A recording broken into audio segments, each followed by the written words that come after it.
Farm Progress Broadcast presents This Week in Agribusiness, serving America's most essential industry. Brought to you by Case IH, solutions for every challenge, equipment for every farm. Case IH, built by farmers.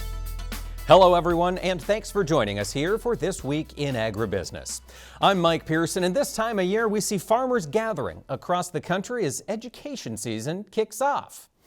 I'm a big proponent of education season and get the chance to travel across the country catching up on what's being impacted in the world of agriculture. And meeting season is a time for farmers to get out of the nitty-gritty of their business and see how some industry changes are impacting bottom lines from the big picture. One ongoing topic of conversation is what's next in fuel technology. Clean fuels play an essential role in the agricultural economy, and they also play a critical role in providing fuel for the broader economy. Clean Fuel Alliance America is the trade group representing biodiesel, renewable diesel, and sustainable aviation fuel. Their CEO, Donnell Rehagen, joins us now. We're going to talk about a conference coming up down in Texas. Donnell, thanks so much for taking the time to join us this week. Well, thanks for having me, yes. We're very excited about our upcoming conference. Well, let's dive right into it. What's the where and the when, Donnell, of the Clean Fuels Alliance Conference? Yeah, we're going to have our 21st annual conference the first week of February, February 5th to the 8th in Fort Worth, Texas. What all can attendees expect to experience at a conference, Donnell? Our conference has become one of the biggest industry gathering events of the year. And so for us, it's bringing that industry together. There's a lot of business that goes on at that conference, deals being made on fuels being sold and produced throughout the year, but also a lot of educational opportunities for those who just kind of want to learn a little more about where we've been as an industry, where we are, and obviously where we're going. Donnell, I'm curious, Fort Worth, Texas, is that a site that's of significance to the biofuels industry? We always enjoy being in Texas. You know, here in the United States, Texas is one of the largest energy producing states. And so for us, it fits perfect for us to be there as a clean fuels industry, participating in conversations that are really going to be meaningful for throughout the whole year. Donnell, will attendees have the chance to interact with any of those businesses down there around Fort Worth who are in the clean fuel space?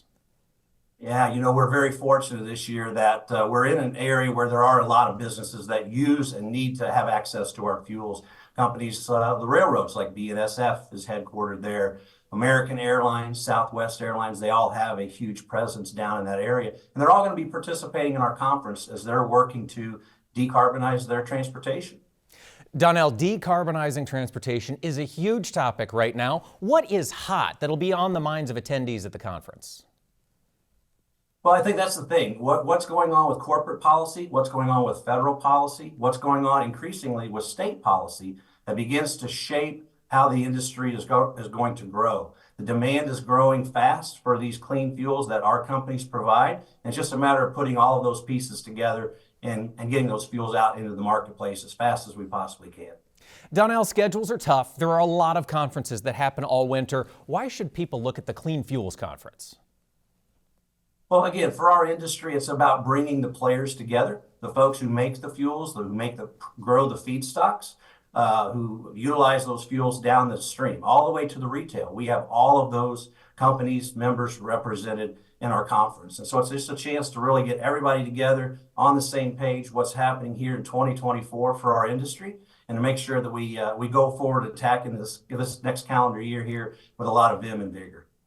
So that conference is February 5th through the 8th in Fort Worth, Texas. Donnell, where should attendees go to register? If they want more information about the conference, they can go to cleanfuelsconference.org. Donnell Rehagen, thank you so much for joining us this week. Yeah, thank you.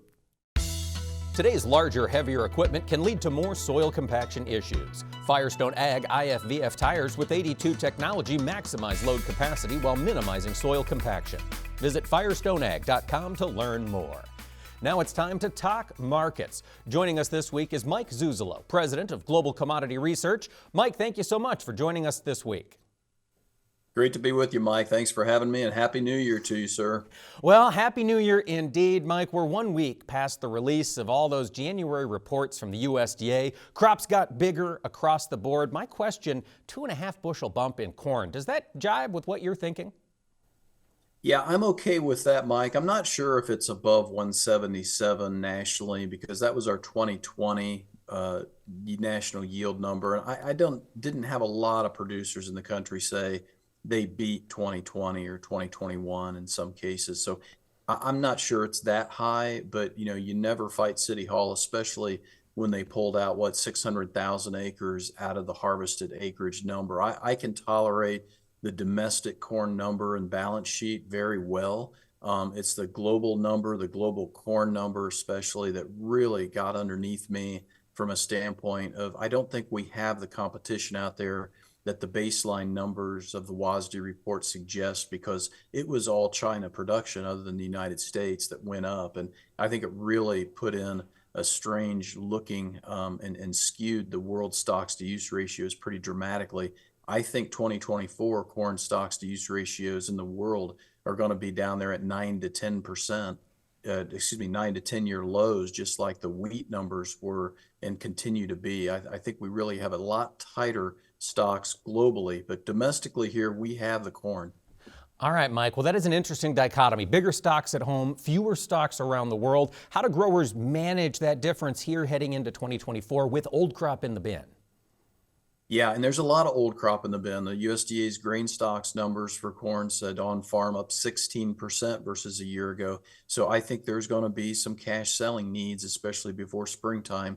I would suspect that if we don't see any end of January selling on any kind of recovery or bounce in prices, led by, I would suspect, either China coming back around in terms of their economic recovery or South American production numbers getting back into the news.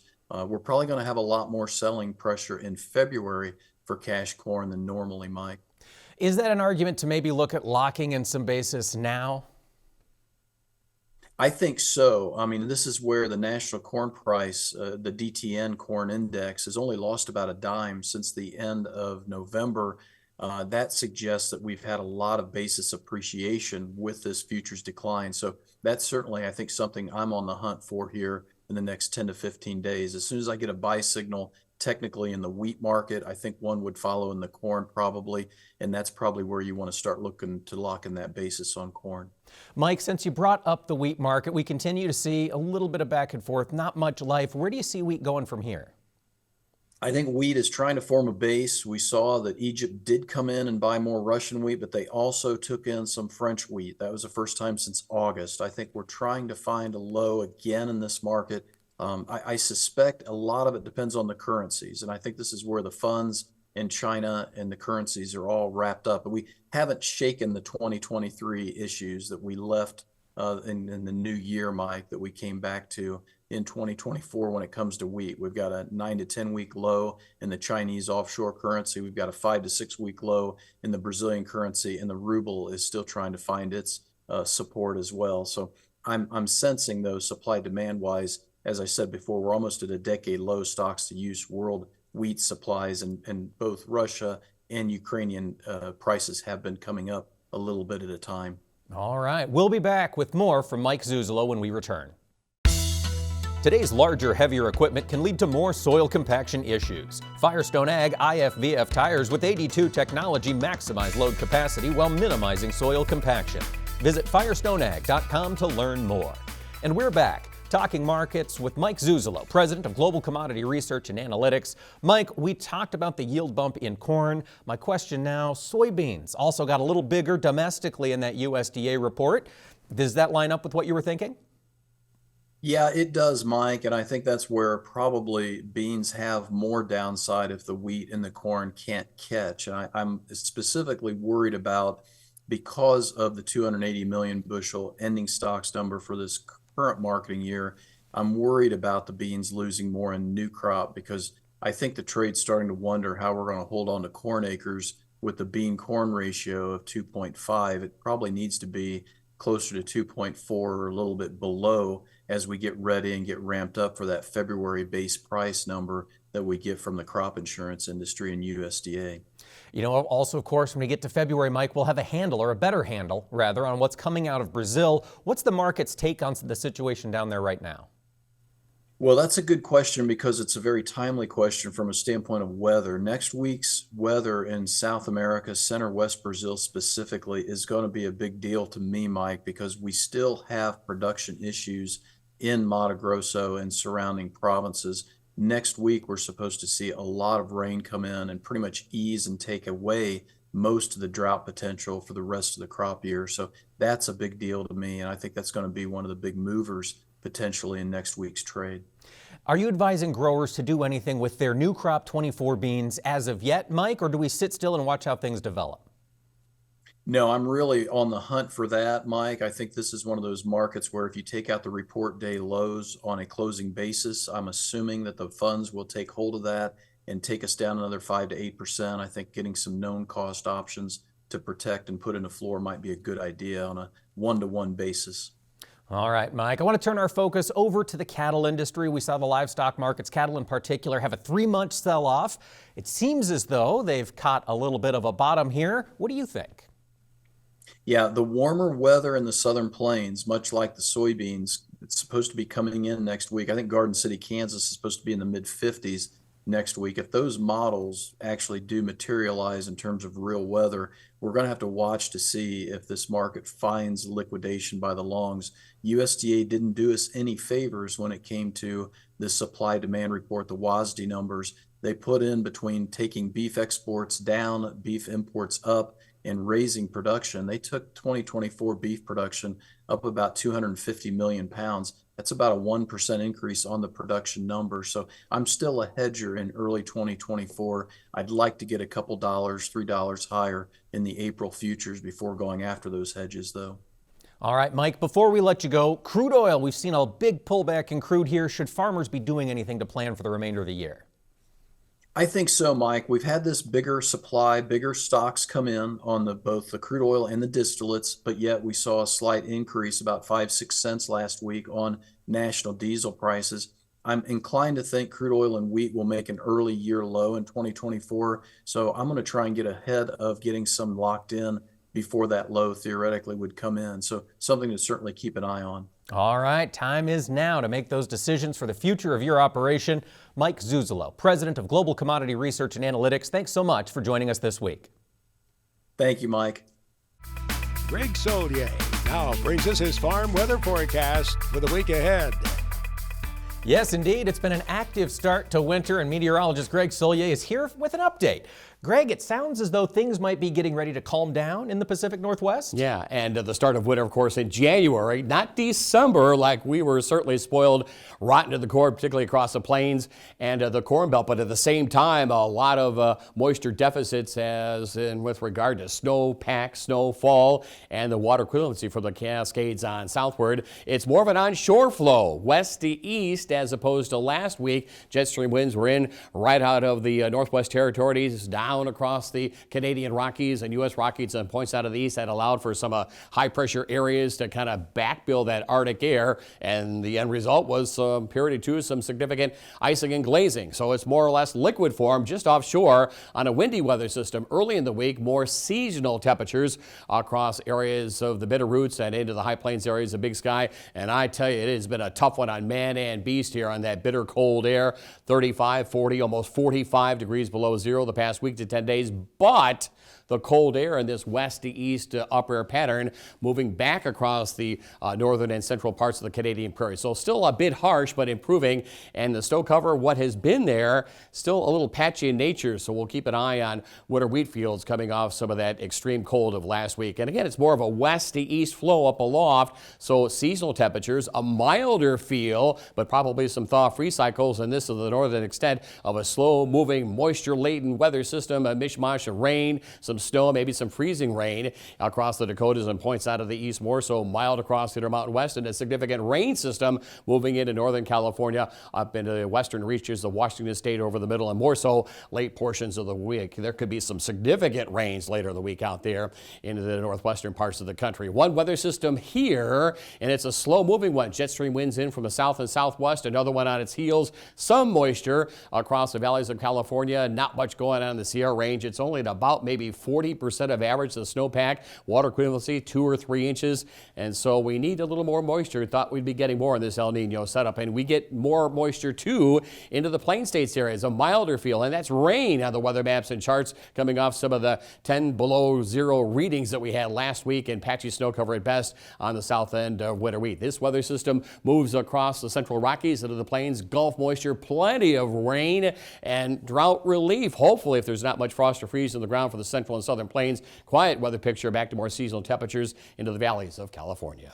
Seasonal temperatures, Greg. Livestock producers across the central part of the U.S. would love to hear that. Is it coming? It's coming, but it comes at a price. Where we have snow cover, that's going to be melting away, and we bring Gulf moisture and warmth northward over these either cold-soaked or snow-covered grounds. We get the snow melt underway, sloppy footing for man and beast. Keep an eye on the bin and barn walls, and this is the problem here, freezing rain. There may be some icing and glazing issues early in the week across the central Corn Belt, some wet snow back across the high plains and across areas of the upper Midwest, northern plains. Here's the lingering effects of the bitter cold air up north of the Sioux early in the week. Then by the middle to late parts of the week, we move that melt and the thaw and the freezing rain northward up towards the Sioux. Widespread rain. Watch for the streams and rivers. They've been ice jammed up and they'll go back in the other direction. A couple of thunderstorms in the Ohio Valley. Not much Arctic air to work with, but still some moisture in the form of some wet snow back west of that weather system here late in the week from the Black Hills east and south. Across the Delta into the southern states, of course, cold wave last week, snow and ice and temperatures in the teens and 20s. We were done with sugarcane harvest across Louisiana early in the week. Showers and thunderstorms on the increase. Late portions of the week, no Arctic air, but it is a wet weather pattern. Additional drought relief for eastern Texas up into the southern Corn Belt. Just cooler air, but still some leftover moisture too for parts of Kansas and Oklahoma. Take us to the Atlantic Ocean. Greg, what do you see? Weather systems have been back and forth. One week it's rain, next week it's snow, and here's the Arctic air up north of the Sioux. A freezing rain event across the central Corn Belt locales into the early to middle parts of the week. That shifts northward along with a big melt, a snow melt that way for the Great Lakes region. Wet weather, watch the streams and rivers with additional flooding over the northeast into New England. Here's the cold weather for the southeastern part of the country, and shower and thunderstorm activity as well on the increase from the Tennessee Valley into the Delta later in the week. The 4-week forecast through February coming up in the second half hour. Closed captioning for This Week in Agribusiness is brought to you by Pentair Hypro, a global leader in innovative spray technology for farmers for over 75 years.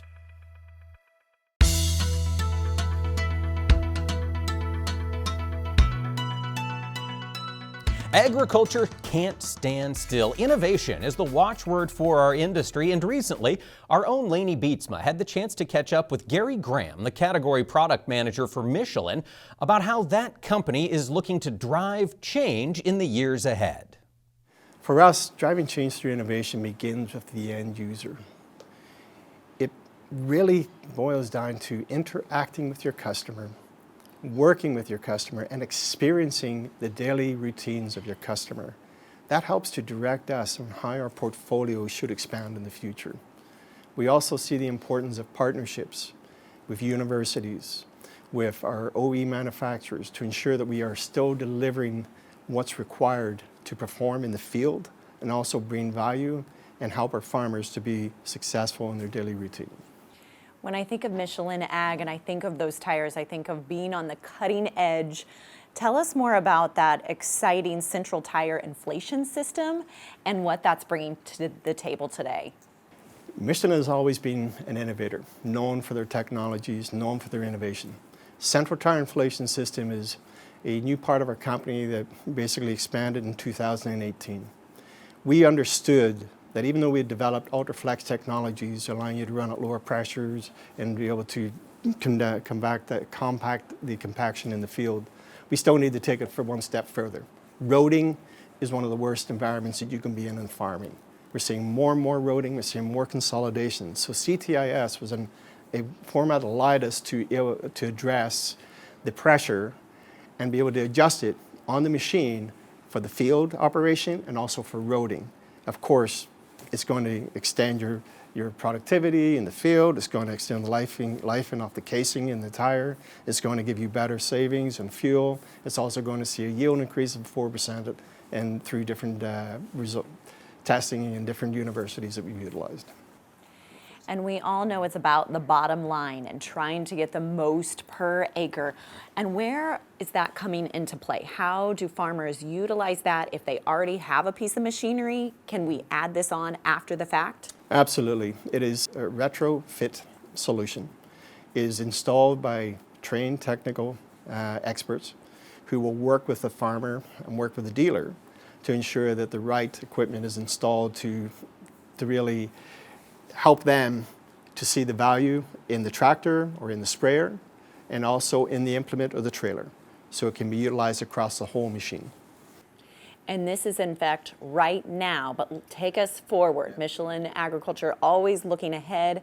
What's next? What's 10 years down the road? What do you see? I see a lot more technologies. We're seeing already a lot of automation. We're seeing robotics. We're seeing drone technology. We're seeing smart sensor technology, addressing moisture levels in the field, helping to maintain pressures directly on your phone. I see Michelin continue to develop more solutions, more applications that's going to help that farmer have access to those tools at his fingertips.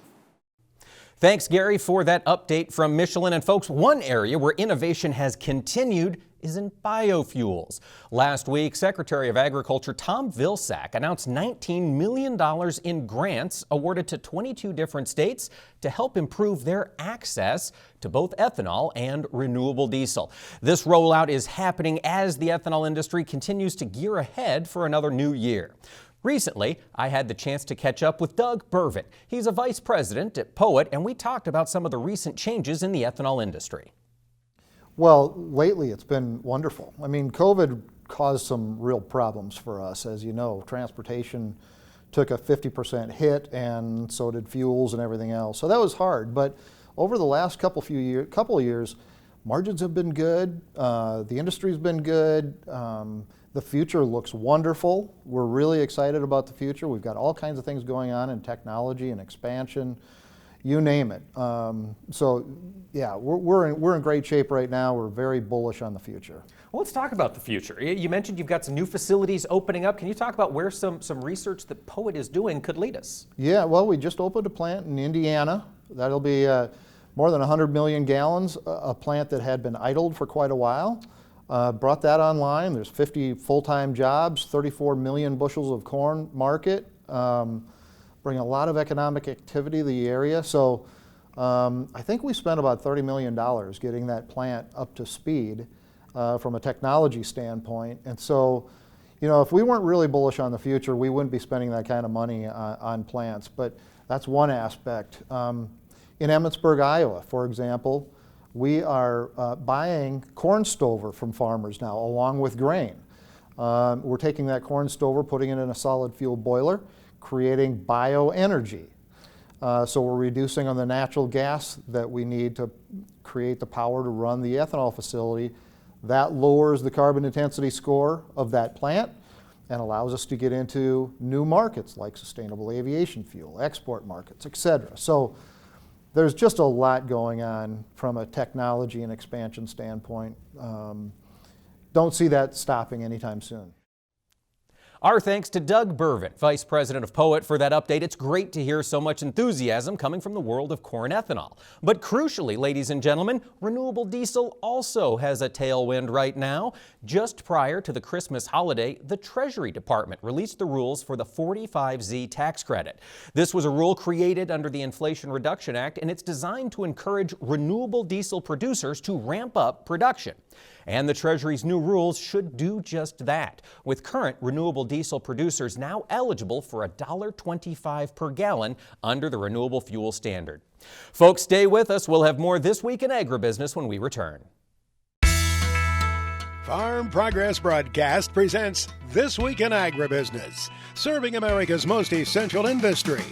Brought to you by Case IH, solutions for every challenge, equipment for every farm.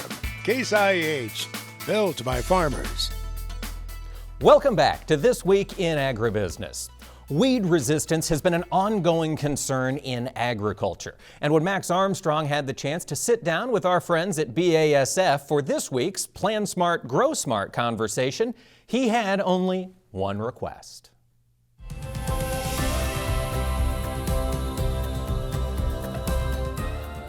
Let's talk about weeds. I think there's a few trends that are happening that are making weed control a little more challenging.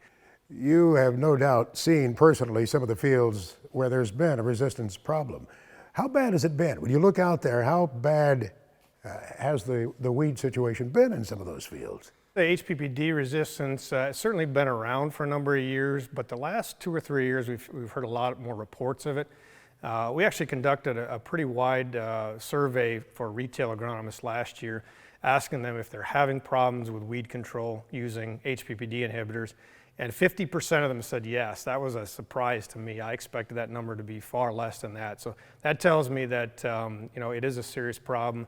It's not getting any easier, so we really need to preserve the tools in the toolbox that we have as long as we can. I hate to use the phrase train wreck, but unfortunately we're seeing more and more of those type of situations. What could a grower do? So I think changing from reliance on post herbicides, certainly that's still an important tool, but looking more at residual herbicides.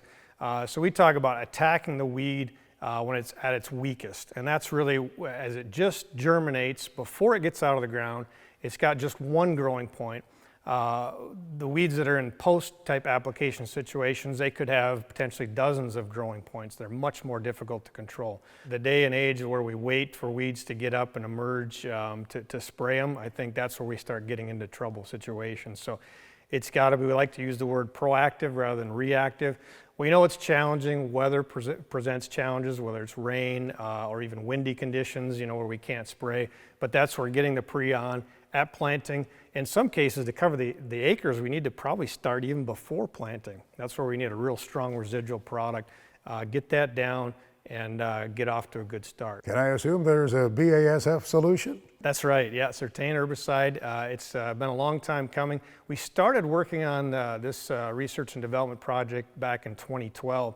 And the concept was to take a chemistry that previously and currently could only be used because of crop safety issues and injuring the crop, and taking that and making it a post-flexible product so we could go early post as well. We're excited because Certain will be the first ever solid encapsulated herbicide on the market. It's a reminder of the importance of that ongoing research, isn't it? BASF is certainly committed to research and development. I think that's a large part of our success, the new innovations that we come out with really almost on an annual basis.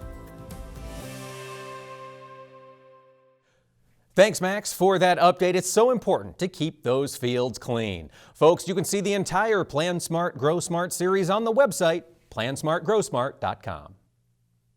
Greg Solier is back now with his extended farm weather forecast for the nation. Yes, meteorologist Greg Solier is back with a look at what's to come. And Greg, it sounds like for some precipitation next week. Where and when? Everywhere, everyone, and in some form or fashion or another. Here is the look, at least in liquid quantified form.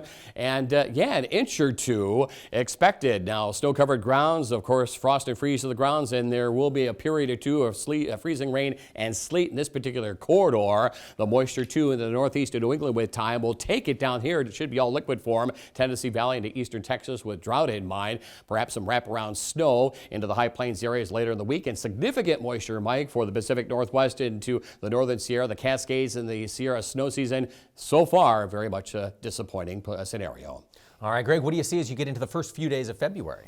No real cold air in sight. A lot of cloud cover, high moisture content in the atmosphere, so temperatures generally above average, both daytime, more so at night. Nice reprieve around here with the heating bill in mind from the southwestern states across the heart of the country into areas of Hudson Bay and James Bay, a little south of there. So that's a nice turnaround from the sub-zero cold, a little bit below average, but this is not Arctic air into the Pacific Northwestern reaches of the country. The storm track finally taking on a little more of an El Nino look through California, the Pacific Northwest, more normal precip across much of the plains, a little drier than usual across the Canadian prairie. A stormy weather picture for the eastern states, and Mike, despite temperatures being up, that still means wet snow potential and some mixed moisture for parts of the country, especially into the east.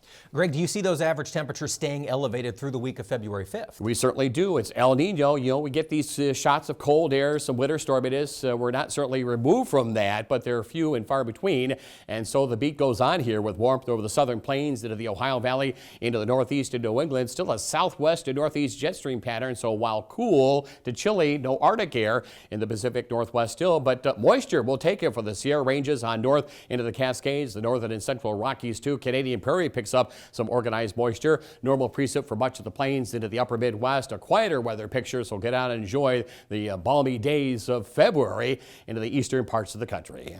And finally, Greg, week of February 12th, Valentine's Day week. What do you see? Got to find your favorite snuggling companion. Don't include the groundhog there. We bypassed that. Thanks for not asking about it. Here is the warmth over the eastern parts of the country. Big upper air trough and a dump of Arctic air across the northern and central reaches of the country all the way back to the Pacific. And it's a busy storm track as well for the Pacific Northwest across the northern and central plains. Probably some late season snow across the Corn Belt with dry time and a quiet weather picture expected over much of the deep south and southeastern portions of the country. So plan accordingly here. Going to be a busy and active month of February. Our Farm Progress Roundup is sponsored by Brandt Industries. Lead the field with Brandt's lineup of high-quality, high-capacity field grain belts and augers. Visit brandt.ca for more. For this week's Farm Progress Roundup, we're meeting a new face at the top of Farm Futures magazine. Pam Caraway, the new executive editor at Farm Futures, joins us now. Pam, thanks for taking the time to talk with us. Thanks so much for inviting me, Mike. It's a delight. Let's learn a little bit more about your history here, Pam. Before you stepped in at Farm Futures, what were you up to? I have been in marketing for the last dozen years or so. I worked for the agencies for Dow, now Corteva, for Bayer, and I worked at Syngenta.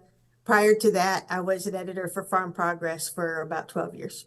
So now you're back on the Farm Progress team, Pam, and your kickoff to your Farm Futures editorship started with the Farm Futures Summit. Lots of new ideas on display. What caught your attention at the summit this year? Phew, what didn't catch our attention? It was lively, as you know, Mike, because you were there with us. I think some of the things that caught the attention of our audience is Eric Snodgrass presented quite well in regard to weather and its impacts and what we're going to see with the market on that. Ed Ussett and Stephen Johnson continued in that vein of the markets and what we're seeing for farmers. A lot of concern about the farm bill that we're hearing from farmers, but on the other hand, the greater concern is these markets, what they're going to do, what's going to happen with the safrinha crop in Brazil. Those are the issues that really are going to make a difference in whether we make a profit. And the other issue is transitioning that farm, how it's going to work for each farmer. That's true. Those are huge issues, Pam. And now with your position as executive editor at Farm Futures, I get you're going to be digging into these more. What should readers anticipate over the rest of the year? Absolutely. You're going to continue to see us offering, to-the-minute marketing information in the newsletters that we provide in the morning and in the afternoon. We are also going to be heavily looking at your selling strategies, how you're going to manage carry, what these interest rates are going to do.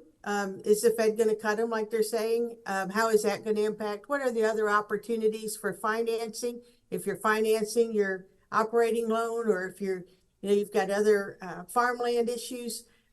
We continue to see farmland rise in price. That's a double-edged sword for our farmers.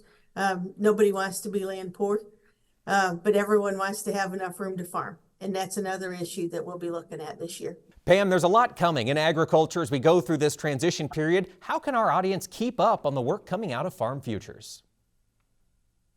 Come visit us at farmfutures.com. Sign up for those digital newsletters. We offer a morning report and an afternoon report on the markets. And you can also sign up for a print subscription. And at any time of the day or night, we're there. We're at farmfutures.com. Feel free to come visit us there, and also to drop me a line. Tell me what you need us to cover. Tell me what answers you need. Fantastic. Pam Caraway, executive editor at Farm Futures magazine. Thanks for talking with us this week. Next on This Week in Agribusiness, it's Max's Tractor Shed, where we spotlight another great American farm tractor. Well, we are in the heat houser season with the old tractors, to be sure. Some had to hustle to put them on. In recent days, to feed the cattle or to move snow out there around the farmstead, others had that canvas cover on and they were ready to go. We'll show you one in Michigan that was all prepared. Max's Tractor Shed is brought to you by the folks at Mystic Lubricants. Mystic Lubricants, as you know, producers, are made to make it last. Well, at Fowler, Michigan this past week, Luke Haskins celebrated his 30th birthday. And as he did so, he was remembering his grandpa who bought an Alice Chalmers WD-45, and Luke still has it in the family. In fact, he puts it to work, as he did this week, moving the snows in the cold of winter there in central Michigan. Many of you know the WD-45 is among the most famous of the AC tractors. They made them from 1953 to 1957. Nice, powerful tractor for its size.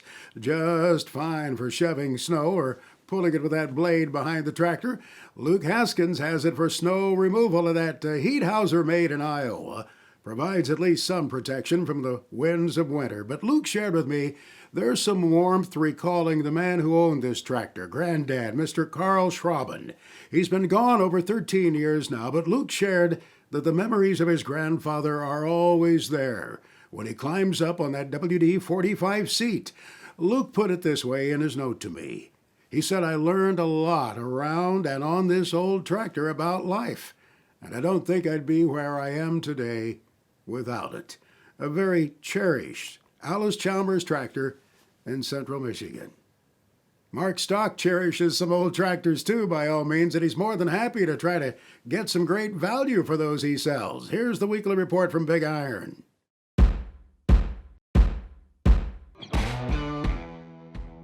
Well, hello, Max. January the 23rd, Dale and Dennis Endress from Endress Farms, Inc. from Henry, Illinois will sell 114 items featuring a John Deere 9530 four-wheel drive tractor, a John Deere 8310R mechanical front tractor, a John Deere 24-row 30-inch planter, and a Kenworth T800 semi-truck tractor.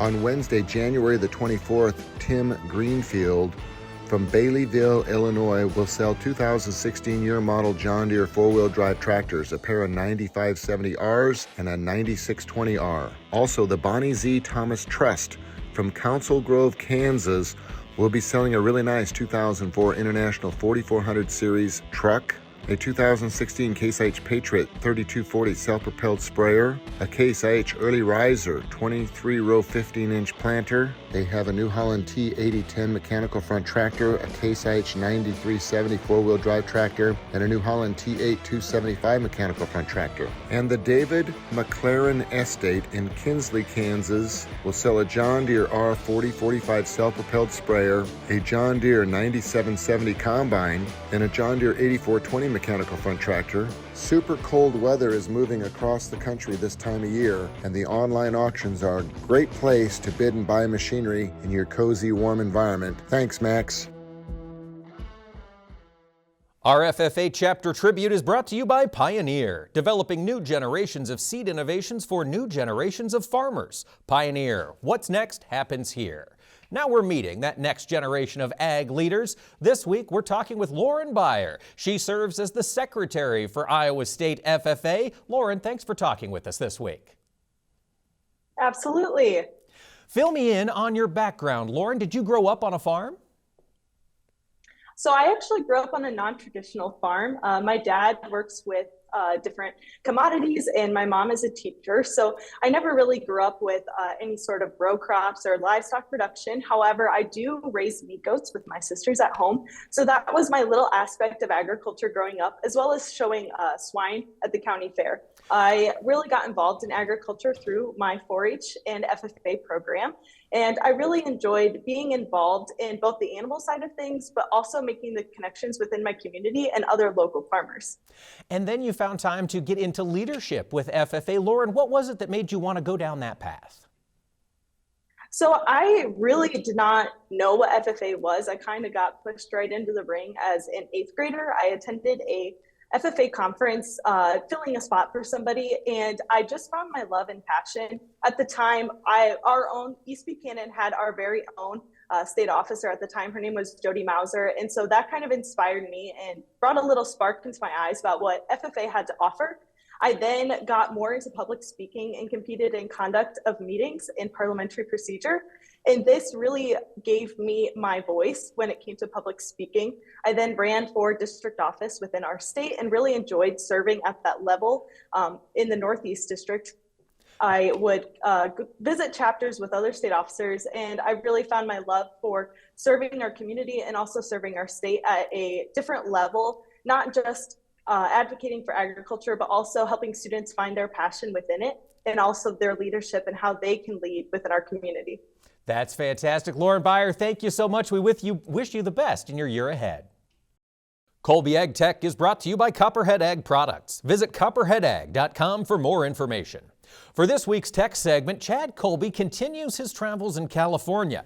This week, learning about irrigation on an almond orchard at the Hine Ranch. Martin Hine explains. Well, Chad, we were tasked with converting a conventionally developed almond orchard to organic. And one of our biggest challenges is keeping the weeds down between the trees and keeping the vermin, the coyotes, the squirrels from chewing on the hoses.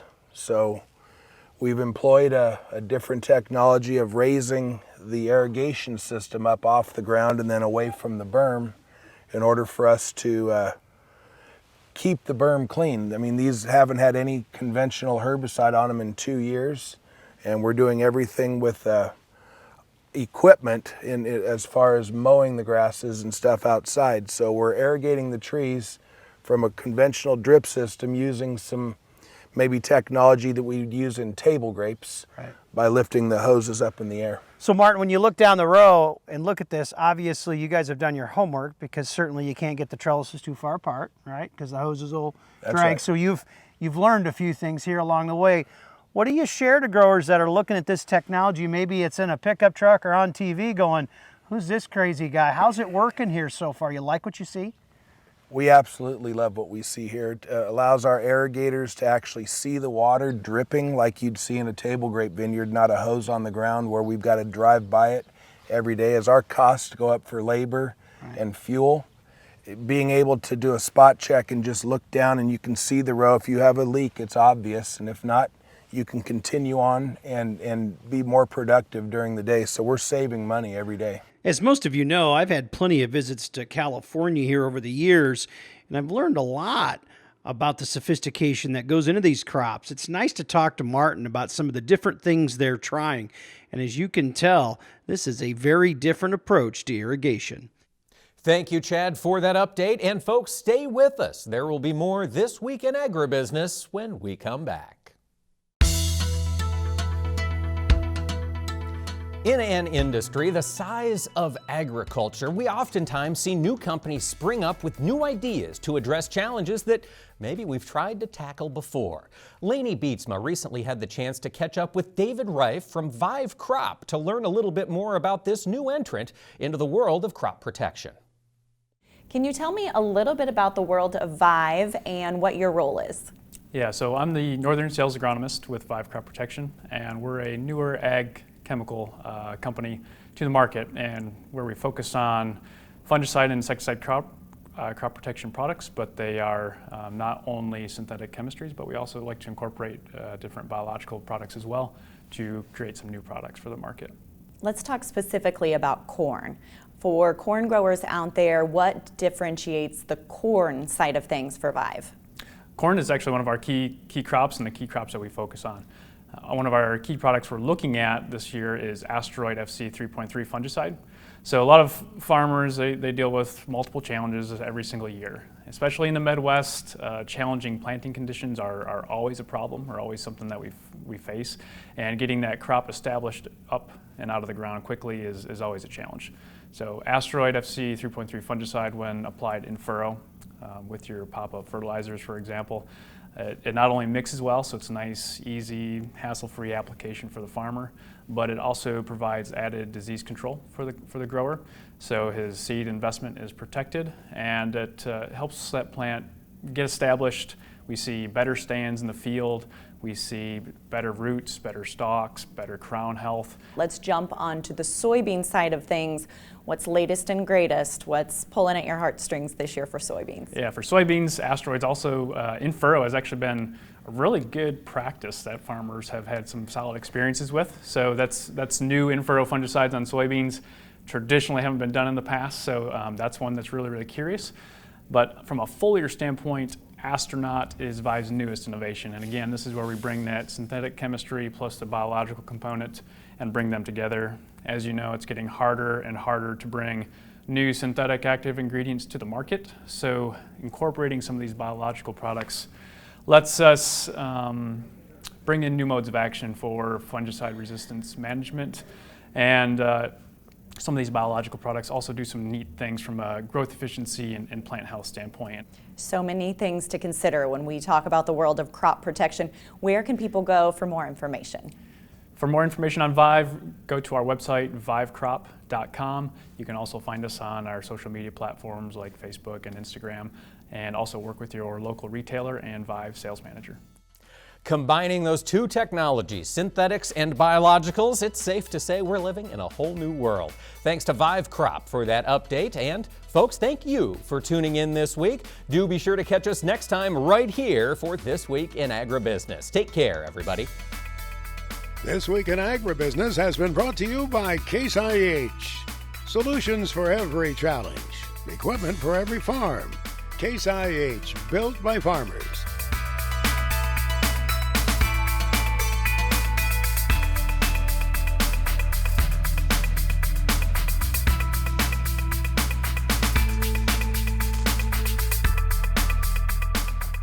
This Week in Agribusiness is produced by 22 Creative Group and has been a presentation of Farm Progress Broadcast. We invite you to visit us online at agbizweek.com.